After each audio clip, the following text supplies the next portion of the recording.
Hello people, welcome back to another part of my playthrough of Final Fantasy X. So for this video, I thought I'd give you, this is the first video I'd give you on tips on how to use the monster arena effectively for leveling up.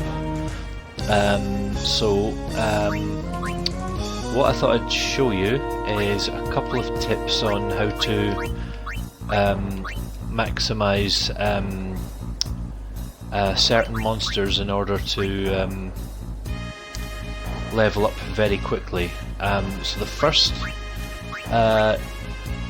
first enemy I want to show you is this guy called the Kottos. You get him from capturing everything in the Mihen High Road. So yeah, he's just one of these ogre things, and so one thing to watch him, he counters all of your attacks, like all of them,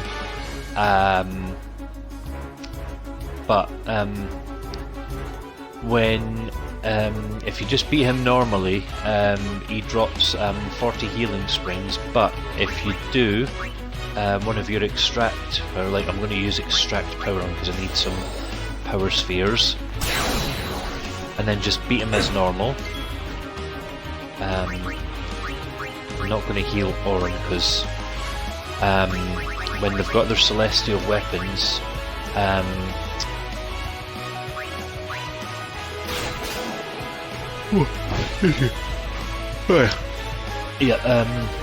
when characters have their celestial weapons, now most of them, the amount of damage they do is tied to how much HP they've got, and for just about everyone, the only exception being Yuna and Lulu, the amount of damage they do is based on hit points and how many they have, and the higher the hit points, the more damage they do. But for some reason, Auron, he actually does more damage when he's got less HP.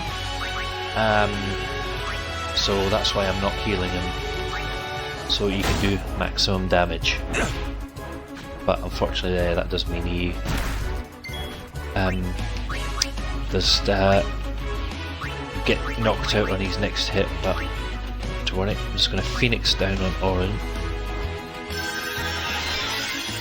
Oh yeah, the other thing, I eventually gave up trying to get Lulu's sigil, so I've just customized a weapon for her that is pretty much everything the Onion Knight has, which is break damage limit, triple overdrive, 1 MP cost, and magic booster. No, not auto life, full life. There we go, on Riku. So that thing she's got is called the Soul of the Mog, and it pretty much does everything the Onion Knight does. Fuck's sake. Heal Auron. So it might be a good idea to haste on these characters.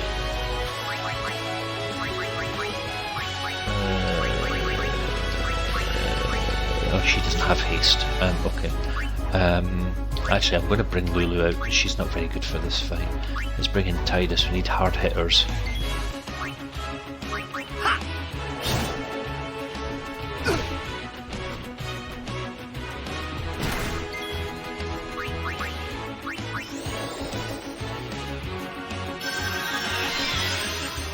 And I'm going to need to heal Tidus before he attacks again, because he's one whose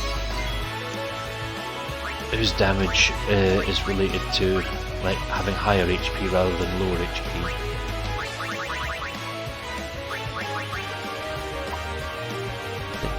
Rude. Right. Hit.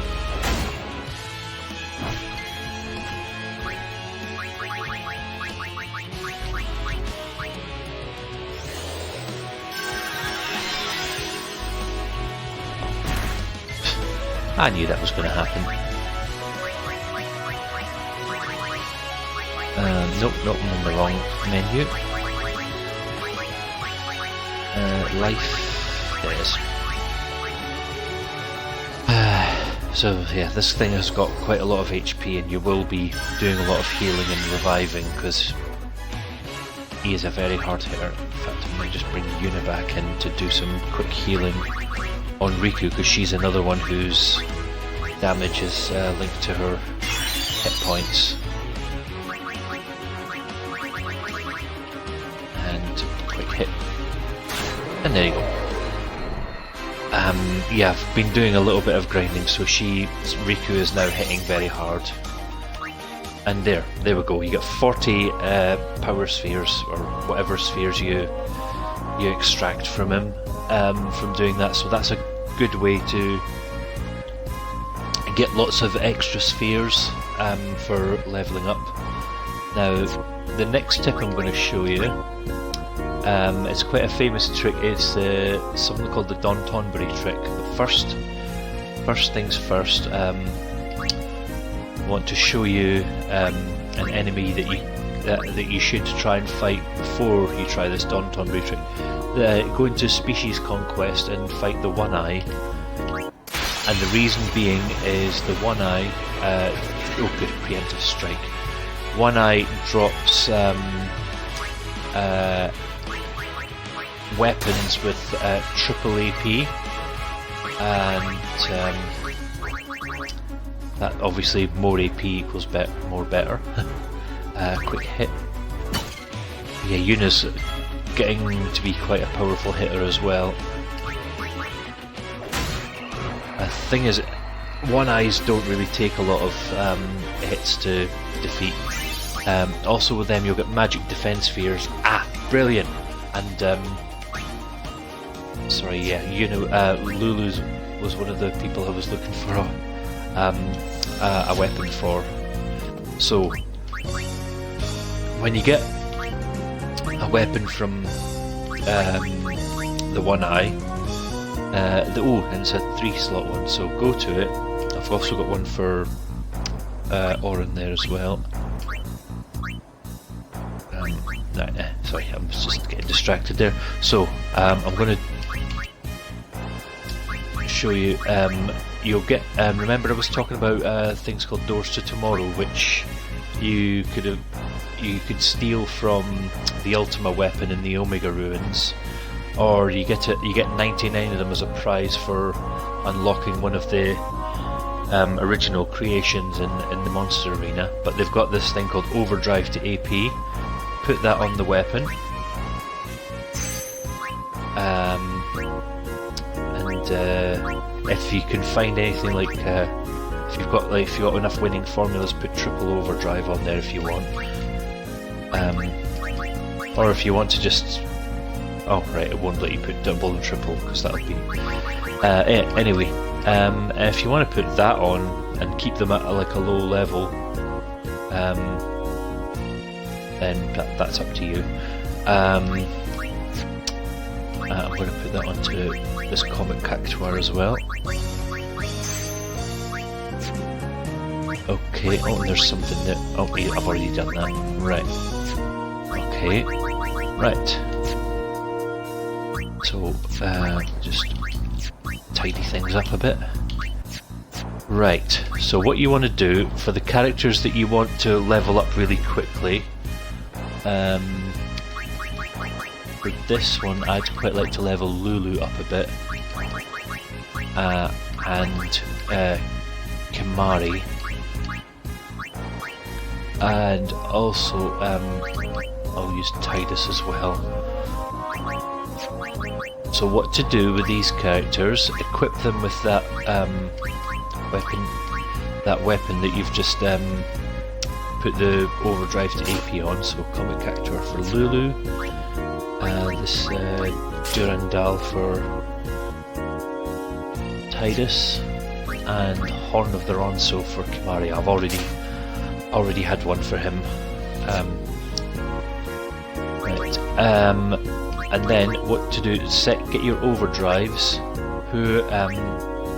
Whoever's going to be doing the most hitting, in this case it'll be Tidus, put his overdrive mode onto Stoic, and then put the other two people onto Comrade, Lulu and Kimari in this case. Right, that's the setup, and then go to the monster arena, and then the Don Tonberry. This is the monster you'll get from capturing everything in the Cavern of the Stolen Faith. So go and fight him.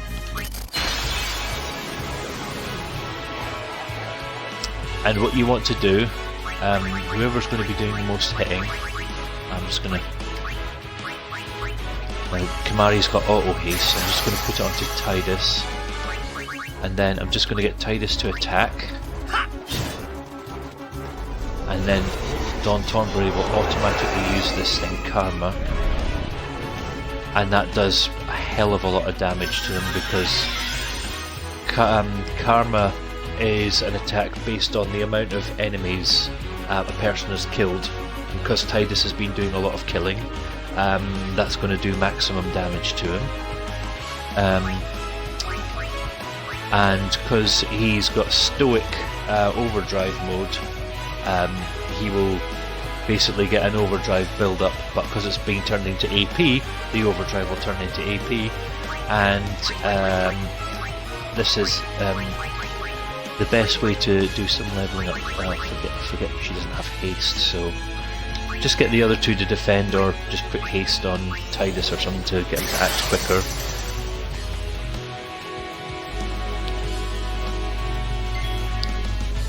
Just attack again. Oh, hold on, I forget Tidus has got quick hit, so even if he is hasted, you could just do...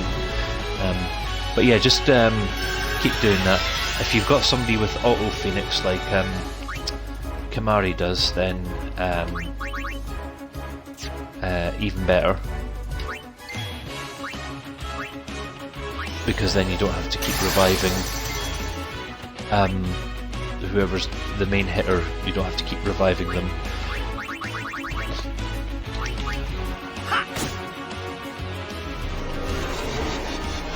But basically you just want to attack the Don Tonberry as many times as you can, so that everyone will get loads and loads of AP from this. She's got auto left, I can put that onto Tidus, so I'll just save it. I know, I'll save just using lots of Phoenix Downs.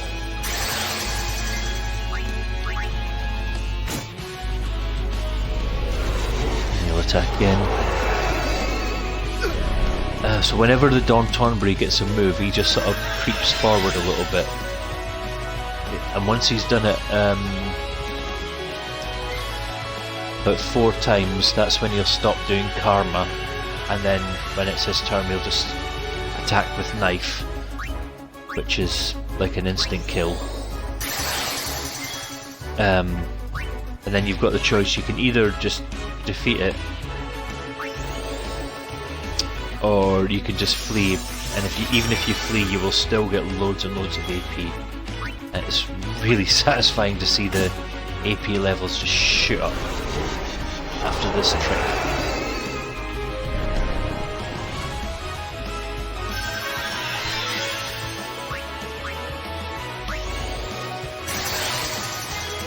But yeah, as you can imagine, the more you hit, the more Tidus gets attacked by Karma, the more everyone levels up.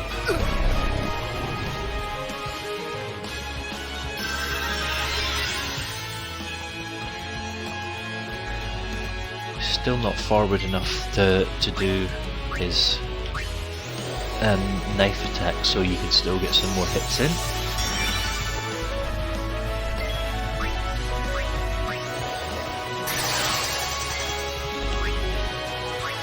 And this is the handy thing about having lots of characters with high agility, or high-ish agility.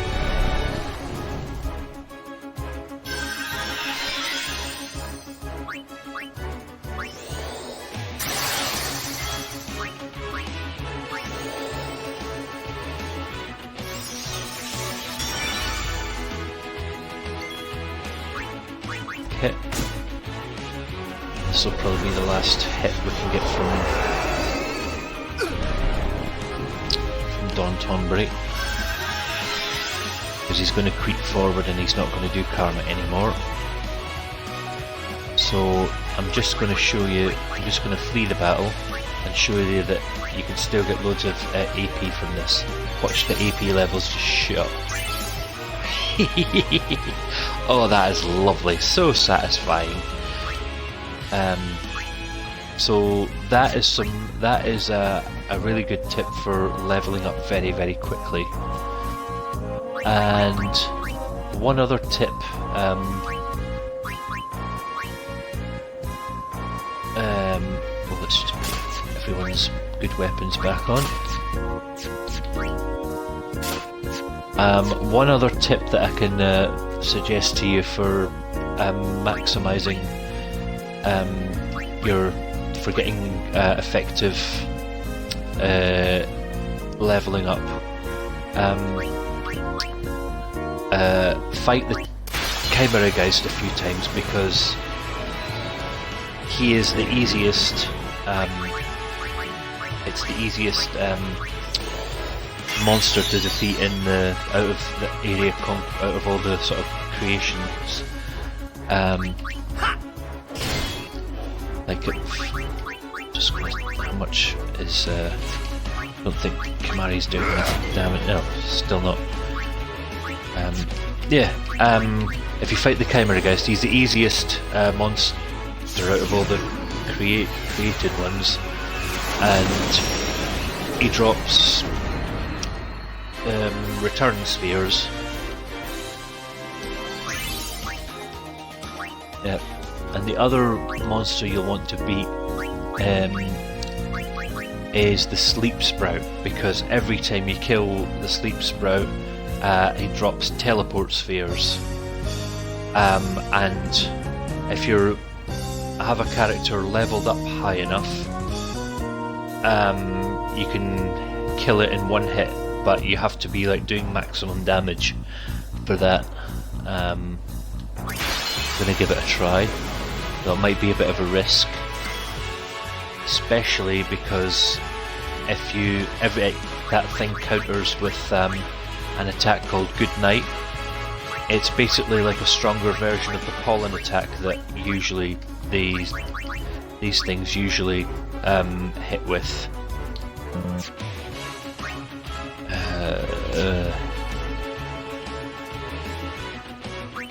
Oh, he's got a maximum overdrive. Let's just use this and that should kill it. Plus you'll get to see Nova attack, which is... It's a bit long, drawn out, but with any luck it should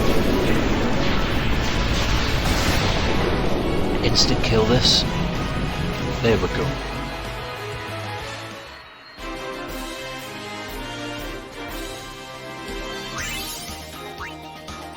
Oh, okay, it dropped Dark Matter, which is fine.